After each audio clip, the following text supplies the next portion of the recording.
আজকে যে সত্যি ঘটনাটা শুরু করছি সেটা নেপালের একটা ঘটনা। শুরুটা নেপালে হয়েছিল কিন্তু শেষ হয়েছিল ইউনাইটেড স্টেটসে গিয়ে। ঘটনাটা নেপালের কাবরে ডিস্ট্রিক্টে একটা মেয়ের জন্ম হয়েছিল 1996। নাম ছিল মমতা কাফলে। খুব একটা প্রাণবন্ত মেয়ে, সবাই তাকে পছন্দ করত।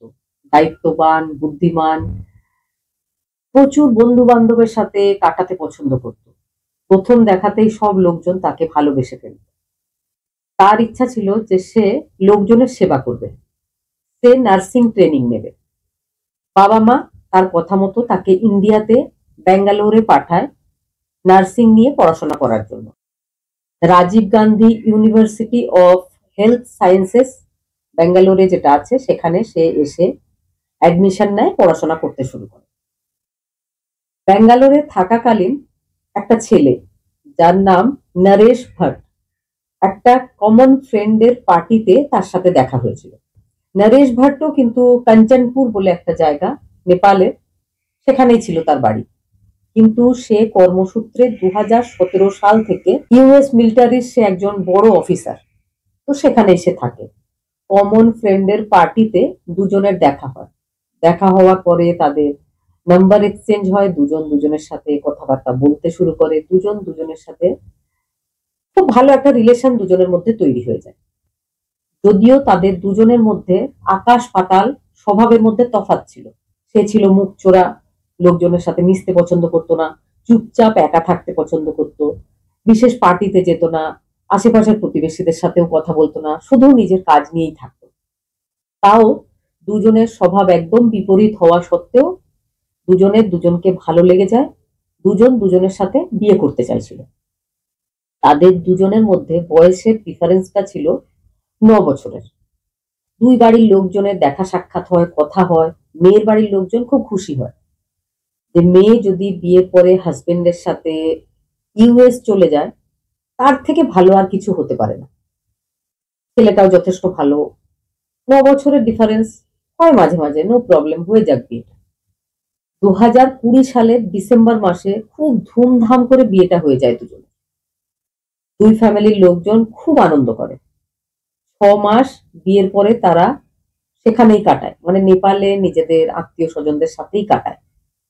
6 মাস পরে নরেশ ভট্ট নিজের স্ত্রীকে নিজের সঙ্গে নিয়ে ইউএস, যেখানে সে মিলিটারি অফিসার, সেখানে চলে আসে। আগেই বলেছি মমতা কাফলে সবার সাথে মিশতে পছন্দ করত। সেখানে এসেও সে সবার সাথে মিশতে শুরু করে। খুব কম সময়ের মধ্যে সে নিজের এলাকাতে পপুলার হয়ে যায়। তার হাজবেন্ড উল্টো ছিল। মমতা কাফলে সোশ্যাল মিডিয়াতে, টিকটকে বিভিন্ন ভিডিও তৈরি করে পোস্ট করত, যেটা ছিল তার একটা হবি, খুব পছন্দের একটা বিষয়। তো সে প্রায় প্রত্যেক দিন সোশ্যাল মিডিয়াতে নিজেদের ফটো পোস্ট করত, হাজবেন্ডের সঙ্গেও ফটো পোস্ট করত, কিন্তু হাজবেন্ড এই ধরনের কাজ করতো না। তাও দুজন সুখেই সংসার করছিল বলে লোকজনের মনে হয়েছিল। হ্যাপি কাপল বলেই জানতো তাদেরকে সবাই। 2023 সালের 20 আগস্ট তাদের প্রথম সন্তান নিমা, একটা মেয়ের জন্ম হয়। মা বাবা ভীষণ খুশি। তারপর থেকেই মমতা নিজের মেয়ের সাথে নিজের অনেক ফটো, অনেক ভিডিও পোস্ট করতে শুরু করে। হাজবেন্ডের সাথেও সে পোস্ট করতো। এইভাবেই চলছিল। দেখে বা বাড়ির লোকজন দেখে এটাই বুঝছিল যে মমতা খুব ভালো আছে সেখানে গিয়ে। আরো একটা কথা আগে বলা হয়নি, মমতা হাজবেন্ডের সাথে সেখানে যাওয়ার পরে সেখানে গিয়ে একটা জব জয়েন করে। সেটা ছিল একটা খুব ভালো হসপিটালে, পেডিয়াট্রিক ডিপার্টমেন্টে বাচ্চাদের দেখাশোনার কাজ। সে বাচ্চাদের খুব ভালোবাসতো। তো সে যেহেতু একটা বাচ্চার মা, তো তার ডিউটিটা ছিল থার্সডে, ফ্রাইডে, স্যাটারডে, 3 দিন তাকে ডিউটি করতে হতো, বাকি দিনগুলো তার রেস্ট ডে ছিল। তখন সে নিজের ফ্যামিলি, নিজের বাচ্চার সাথে থাকতো। এইভাবেই সেখানকার বিভিন্ন নার্সদের ডিউটির টাইম সেট করা হয়েছিল, যাতে কারো কোনো অসুবিধা না হয়। 31 জুলাই আর 1 সেপ্টেম্বর এই দুদিন মমতার ডিউটি ছিল। মমতাকে খবর দেওয়া হয়েছিল, কিন্তু 31 তারিখে মমতা নিজের অফিসে গিয়ে পৌঁছায়নি। 1 তারিখেও যখন পৌঁছায়নি, যখন অফিসের কলিগরা তাকে ফোন করেছিল, ফোন রিসিভ হয়নি, তখন তারা চিন্তায় পড়েছিল যে এই পর্যন্ত মমতা কিন্তু কখনো এমন করেনি, কি কারণ হতে পারে। তারা পুলিশে খবর দিয়েছিল যে তাদের একজন এমপ্লয়ি মমতা কাফলে যে হঠাৎ করে মিসিং, তো তার বাড়িতে গিয়ে যেন খোঁজ নেওয়া হয়। একটা ওয়েলফেয়ার সোসাইটি থেকে তার বাড়িতে লোকজন আসে, কলিং বেল চাপলে তার হাজবেন্ড বেরিয়ে আসে। বলেছিল 1 বছরও তখন হয়নি, ছোট বাচ্চাটা 1 মাস বাকি ছিল। বলে সেই বাচ্চাটা নিয়ে হাজবেন্ড নরেশ ভাট বেরিয়ে আসে। 2024 সালের ঘটনা। নরেশ ভাটের বয়স 37 বছর। টিমটা তার কাছে এসেছিল, তারা বলে যে আপনার স্ত্রী নাকি মিসিং, তাহলে আপনি কোনো পুলিশ কমপ্লেন করেননি কেন? তখন সে বলে যে না না, আমার স্ত্রী মিসিং নয়, আমার স্ত্রীর বিহেভিয়ার এমনই, 3 দিন তার ডিউটি থাকে, বাকি দিনগুলোতে সে যে কোথায় থাকে সেটা আমার জানা নেই। সে মাঝে মাঝে আসে, জামা কাপড় জুতো ইত্যাদি নেয়, আবার চলে যায়। তো আমি জানি না সে কখন যায় কখন আসে। তবে তার সিস্টারের ফোন এসেছিল, টেক্সাসে থাকে সে, তার কাছে আমার স্ত্রী গেছে, সেই জন্য আমি মিসিং কমপ্লেন করিনি। অফিসের লোকজনেরা হয়তো জানে না সে নিজের বোনের বাড়িতে গেছে, সে বোনের বাড়ি থেকে চলে আসবে খুব শীঘ্রই। আর এরকম তার অভ্যেস, সে মাঝে মাঝেই কাউকে কিচ্ছু না জানিয়ে চলে যায়, আর সেই রকমই সে এবারেও চলে গেছে। তো চিন্তা নেই, সে চলে আসবে। আর সে গ্রিন কার্ড পেয়ে গেছে, আর কি চিন্তা। আমাকে সে একদম কেয়ার করে না, আমাকে কিছু বলেই না। আমার বাবা মা সবাই আমার সাথে এখানেই থাকতো, কিন্তু আমার স্ত্রী পছন্দ করতো না, সেই জন্য বাধ্য হয়ে আমাকে নিজের বাবা মাকে নেপালে পাঠিয়ে দিতে হয়েছে। তাও কিন্তু আমার স্ত্রী খুশি হয়নি, সে এখনো সেই আগের মতোই চলে যেমন তখন চলছিল। তো সেই জন্য আমি পুলিশ কমপ্লেন করিনি। পুলিশ তাকে জিজ্ঞেস করে যে সিস্টারের কাছে টেক্সাসে মমতা গেছে তার নম্বর যদি থাকে তো আপনি দিন। তখন নরেশ ভাট মমতার হাজবেন্ড বলে যে না, আমার স্ত্রীর বোনের কোনো ফোন নাম্বার আমার কাছে নেই, আমি তার সাথে ফেসবুকেই কথা বলি। বলে আপনার স্ত্রীর যদি কোনো নাম্বার থাকে, তখন সে বলে আমার স্ত্রী 3খানা নাম্বার ইউজ করে, যার মধ্যে 2টো নাম্বার আমার কাছে আছে, আর একটা নাম্বার সে না জানি কার কার সাথে কথা বলে, সেই নাম্বারটা কিন্তু আমার কাছে নেই। আর কিছুদিনের মধ্যে আমরা আলাদা আলাদা থাকতে শুরু করব, ডিভোর্স করব, সেই জন্য আমি খুব একটা তার ব্যাপারে মাথা ঘামাই না। পুলিশের এই ব্যাপারগুলো শুনে খুব একটা বিশ্বাসযোগ্য মনে হয়নি, কিন্তু পুলিশ সেই সময় চলে গেছিল।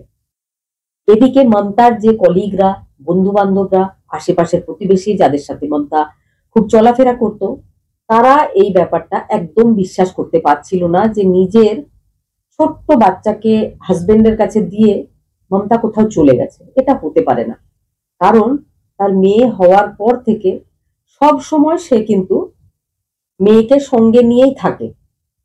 সব ভিডিওতে তার মেয়ে তার সাথে থাকে, সব ফটোতে তার মেয়ে তার সাথে থাকে, দেখে বোঝা যায় যে সে নিজের মেয়েকে খুব ভালোবাসে। হঠাৎ করে কি এমন হলো যে সে নিজের মেয়েকেও হাজবেন্ডের কাছে ছেড়ে দিয়ে চলে গেছে। মমতা শেষবার নিজের বন্ধু নাডিয়া, যার নাম ছিল, 28 জুলাই কল করেছিল, কিন্তু কথা হয়নি। নাডিয়ার সাথে সে নিজের জীবনের সব রকম কথা শেয়ার করত। শেষবার 28 জুলাই কল করেছিল, কিন্তু নাডিয়ার সাথে কথা হয়নি। নাডিয়া বা অন্যান্য বন্ধু বান্ধবরা জানায় যে মমতাকে কিছুদিন ধরে দেখে মনে হচ্ছিল যে সে মন খারাপের মধ্যে আছে, তার মধ্যে কিছু চেঞ্জ হয়েছে। মাঝে মধ্যেই তার চেহারাতে, তার শরীরে মারার দাগ থাকতো। আমাদের মনে হয় সে ডোমেস্টিক ভায়োলেন্সের শিকার ছিল। আরো একটা ব্যাপার, নাডিয়া যেটা পুলিশ টিমকে জানিয়েছিল যে মমতা কিছুদিন ধরে বলছিল যে সে আলাদা হয়ে একা নিজের মেয়েকে নিয়ে সিঙ্গেল মাদার হয়ে কিভাবে থাকা যায় সে ব্যাপারটা জানার চেষ্টা করছে, আর একা থাকার চেষ্টা করবে বলছে, কারণ তার হাজবেন্ডের সাথে তার সম্পর্ক ভালো নয়, সে নিজের হাজবেন্ডের সাথে আর থাকতে চায় না। এটা সে বেশ কিছুদিন আগে নিজের প্রিয় বান্ধবী, যে তার কলিগও ছিল, তাকে জানিয়েছিল। মমতার মায়ের সাথে মমতার 29 জুলাই শেষবার কথা হয়েছিল। মা কিন্তু কথা বলে কিচ্ছু বুঝতে পারেনি যে তার মেয়ের কোনো মন খারাপ বা কোনো প্রবলেম আছে। নর্মাল অন্যান্য সব দিনের মতো সে হেসে ভালোভাবেই কথা বলেছিল। আর তাছাড়াও মেয়েরা তো এমনটাই হয়, নিজেদের প্রবলেমের কথা নিজেদের মা বাবাদের জানায় না, যাতে তারা না কষ্ট পায়। তারপরে কোথায় ইউএস আর কোথায় নেপাল, বেকার মা বাবা কিছু করতে পারবে না, তাদের মন খারাপ হবে। মমতার মা আরো একটা কথা বলেছিল যে নিজেদের জামাই নরেশ ভট্টের উপর তাদের সন্দেহ করার একটা বিশেষ কারণ, যে সে বলেছিল মমতা নাকি নিজের বোনের কাছে গেছে। মমতার কোনো বোন, কোনো দূর সম্পর্কের আত্মীয় কেউ ইউএস তে থাকে না, সবাই নেপালেই থাকে, কেউ নেপালের বাইরেও থাকে না। তাহলে মমতার হাজবেন্ড পুলিশকে এই মিথ্যা কথাটা কেন বলেছিল? তখনই মমতার বাড়ির লোকজন বুঝে যায় যে মমতার সাথে কোনো না কোনো অঘটন নিশ্চয় ঘটিয়েছে তার হাজবেন্ড। পুলিশ কিন্তু খুঁজছিল, কোনো ক্লু খুঁজে পাচ্ছিল না। পুলিশ যখন মমতার হাজবেন্ডকে জিজ্ঞাসাবাদ করছিল, সে একবার বলছিল 31 জুলাই রাত্রিবেলায় সে শেষবার নিজের স্ত্রীকে দেখেছে, কখনো আবার সে বলছিল 1 সেপ্টেম্বর সকালবেলায় শেষবার সে নিজের স্ত্রীকে দেখেছে। বারবার সে নিজের বয়ান বদল করছিল। এই ব্যাপারটা তার উপর সন্দেহ করার জন্য যথেষ্ট ছিল। পুলিশের পুরোপুরি সন্দেহটা তার উপরেই ছিল, কিন্তু সে খুব ভালো অভিনয় করছিল, পুলিশের সহযোগিতা করছিল, একটু বেশি সহযোগিতা করছিল। আরো একটা ব্যাপার বলে রাখি, ওই সময় 2024-এ কিন্তু মমতার হাজবেন্ড নরেশ জবলেস ছিল। তার আগে সে ইউএস মিলিটারি ছিল, সেখান থেকে সে রিটায়ার হয়ে যায় একটা নির্দিষ্ট বয়সের পর, যেটা হতেই হয়। তারপরে সে ক্লাউটি পুলিশ সার্ভিসে যোগ দিয়েছিল, সেখানেও নিজের সার্ভিস দেওয়ার পরে সেখান থেকেও একটা নির্দিষ্ট টাইমের পর তাকে রিটায়ারমেন্ট নিতেই হয়েছিল। তারপরে কিন্তু সে কোনো কাজ করছিল না। ভার্জিনিয়াতে তার মেয়ের জন্মের পরে সে একটা বড় 5টা রুমের বাংলো কিনেছিল। সেই বাংলোতে সুখে স্ত্রী আর মেয়েকে নিয়ে সংসার করছিল বলে লোকজন জানতো। 4 আগস্ট 2024 নরেশ ভাট পুলিশ স্টেশনে যায়, পুলিশকে গিয়ে বলে যে আমি ভেবেছিলাম আমার স্ত্রী ফিরে আসবে, কিন্তু এই এতগুলো দিন হয়ে গেল আমার স্ত্রী কিন্তু ফিরে আসছে না, আপনারা প্লিজ কিছু করুন, খুঁজে দেখার চেষ্টা করুন। এবার আমার একটু চিন্তা হচ্ছে, কিন্তু একটু নিশ্চিন্তও বোধ করছি, কারণ বাড়িতে আমার স্ত্রীর যে পছন্দের জামা কাপড় সেগুলো নেই, তার গ্রিন কার্ড নেই, তার পাসপোর্ট নেই, সেই জন্য আমার মনে হচ্ছে সে দেশ ছেড়ে চলে গেছে, হয়তো নিজের দেশে বা হয়তো কোনো বাইরের দেশে। কিন্তু এই ব্যাপারটা মমতার মা বাবা, আত্মীয়রা, মমতার কলিগরা বিশ্বাস করতে পারছিল না, কারণ মমতা নিজের মেয়েকে এইভাবে ফেলে রেখে যেতেই পারে না, এটা একটা অসম্ভব ব্যাপার। 5 আগস্ট 2024 মমতার হাজবেন্ড নরেশ ভাট ফেসবুকে একটা পোস্ট করেছিল মমতার ব্যাপারে। বিভিন্ন পরিচিত অপরিচিত লোকজনদের উদ্দেশ্যে সে রিকোয়েস্ট করেছিল যদি কেউ তার স্ত্রীর ব্যাপারে কোনো খবর দিতে পারে তাহলে সে সারা জীবন থ্যাঙ্কফুল থাকবে। তার প্রত্যেকটা অ্যাক্টিভিটি লোকজনের সন্দেহ তার উপর আরো আরো বাড়িয়ে দিচ্ছিল। পুলিশ টিম 30 জুলাইয়ে নরেশ ভট্টের সিসিটিভি ফুটেজগুলো চেক করছিল। পুলিশ দেখতে পায় 30 জুলাই একটা স্থানীয় মলে গিয়ে 3খানা ধারালো ছুরি কিনে এনেছিল নরেশ ভট্ট। আরো একটা মলে গিয়ে ফ্লোর ক্লিন করার যে লিকুইড পাওয়া যায় সেটা কিনেছিল। 30 তারিখে মমতার লাস্ট লোকেশন লাউডেন ক্লাউটি বলে একটা জায়গাতে দেখা গেছিল, যে লোকেশনটা সেই দিন সেই সময় তার হাজবেন্ডেরও ছিল, যেটা কিন্তু জিজ্ঞাসাবাদের সময় একবারও তার হাজবেন্ড পুলিশকে জানায়নি। 20 আগস্ট 2024 তাদের ছোট বাচ্চা নিমার ফার্স্ট বার্থডে চলে আসে। এত ঝামেলার মধ্যে, এত দুঃখের মধ্যেও কিন্তু একটা পার্টি অর্গানাইজ করা হয় নরেশ ভট্টের তরফ থেকে। যারা পরিচিত ছিল, যারা তার স্ত্রীর কলিগ ছিল, আশেপাশের প্রতিবেশী ছিল, তাদের সবাইকে ইনভাইট করা হয়। সবাই যেহেতু একটা ছোট বাচ্চার মা এখন নিখোঁজ, তো বাচ্চাটার সাথে সিম্প্যাথি দেখাবার জন্য, তার হাজবেন্ডের সাথে সিম্প্যাথি দেখাবার জন্য সবাই গিফট নিয়ে সেখানে এসে পৌঁছায়।